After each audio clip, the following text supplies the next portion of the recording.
So, hello, what's up mga sangkay? Meron pong balita ngayon, no? Itong China ay nananakot na, tinatakot na po ang Pilipinas.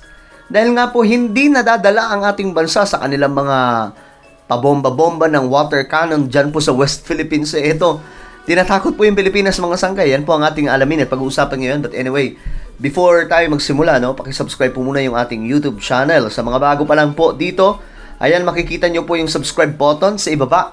Ito mismong pinapanood yung mga sangkay.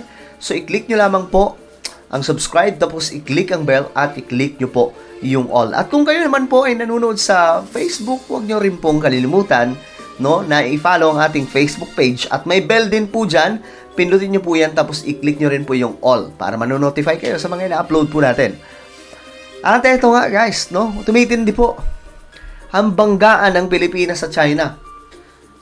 Bakbakan sa pamamagitan po ng mga patutsada, sa pamamagitan ng takutan, mga sangkay. Nako, na talagang nagpapatintero po ngayon ang Pilipinas sa China dahil po sa sigalot dyan sa West Philippine Sea. Actually, involved po talaga dito yung Vietnam eh. Ewan ko ba, ba't hindi na pag-uusapan mga sangkay? But I'm hoping na sana mapag-usapan po sa mga susunod na mga pagkakataon. Tara naman mga sangkay, mabukay-kay. Kasi Vietnam rin po ang isa sa nangunguna maliban sa China eh. Itong dalawang to eh. Well, ito. Sabi po ng China, hindi babaliwalain. Ito yung pananakot nila ha. Hindi daw po babaliwalain ang anilay paulit-ulit na paghahamon ng Pilipinas sa South China Sea. Hindi ko alam, naghahamon ba ang Pilipinas sa sa South China Sea or sa West Philippine Sea? Parang hindi eh. Parang ang nangyayari mga sangkay ano tawag dito? Ang Pilipinas po ay dumadaan po sa tamang proseso. Hindi po naghahamon. Ang China ang laging naghahamon, no? Ito, panoorin po natin itong balita mga sangkay. Iginiit ng China na hindi nila binabaliwala ang anilay paulit-ulit na pangahamon at pangaharas ng Pilipinas sa South China Sea. Ewan ko ba dito sa mga Chinese na ito, itong Chinese government, Pilipinas ang nangaharas daw dyan sa West Philippine Sea. Ano na nga ba ang nangyayari sa kanila? Ganun ba talaga katanga yung mga tao sa buong mundo na maniniwala sa kanilang sinasabi na ang Pilipinas ang nangaharas sa China? Nakikita po ng buong mundo yung nangyayari. China po ang naglalagay ng mga barrier, floating barrier, nagbobomba ng water cannon, bumabangga sa mga maliliit na barko ng Pilipinas. My goodness! Ano na ba itong China? Totoo ba talagang may mga sapak po itong mga to? Ito mo, binabaliktad po nila mga sangkay itong mga nangyayari. Pilipinas na tuloy ang may mali. Anak ng... Ayon sa tagapagsalita ng Defense Ministry ng China, bukas naman silang resolbahin ang mga hindi pagkakasunduan sa pamamagitan ng mga dialogo at konsultasyon. Pero hindi raw nila ipagwawalang bahala ang umano'y paulit-ulit na provocation at harassment ng Pilipinas. Ewan ko ba mga sangkay. Nakakabanas na lang, no, kung iisipin po itong ginagawa ng China. Gumagawa po sila ng ingay, drama, propaganda, para po lituhin, para magkaroon ng confusion ang lahat ng tao sa pagkakaintindi ngayon sa sigalot dyan sa West Philippine Sea. The truth is, ang China po ang nangaharas. Ang China po ang nambubuli. Ang China po ang nagpo-provoke. 'Di ba? Diyan sa West Philippine Sea against Philippines. At itong kanilang ginagawa mga sangkay, I think this is my own analysis and opinion. Tingin ko mga sangkay, strategy ito na mabilog po nila yung international, yung buong mundo pagdating po sa West Philippine Sea. Kasi nakikita naman talaga ng buong mundo kung anong ginagawa nitong China.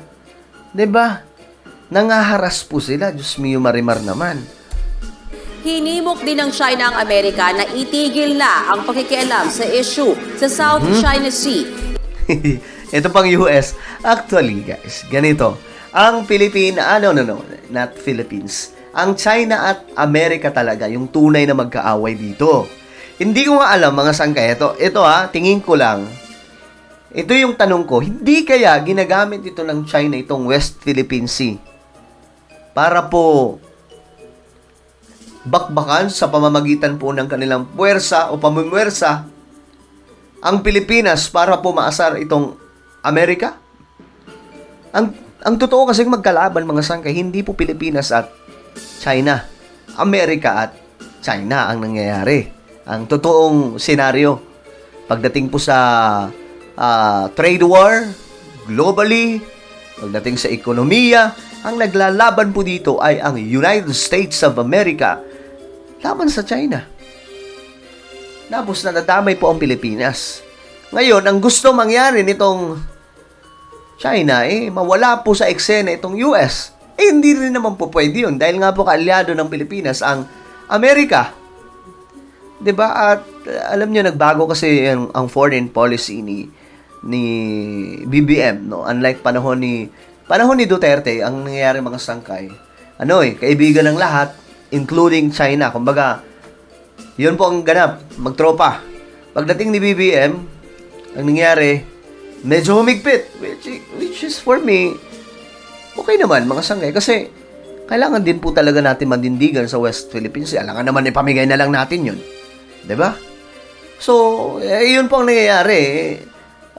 Though sinasabi ni BBM na wala po siyang kinikilingan sa dalawa, Philippines, America and China, pero nakikita naman po natin. Pero, desisyon yun ng Pangulo.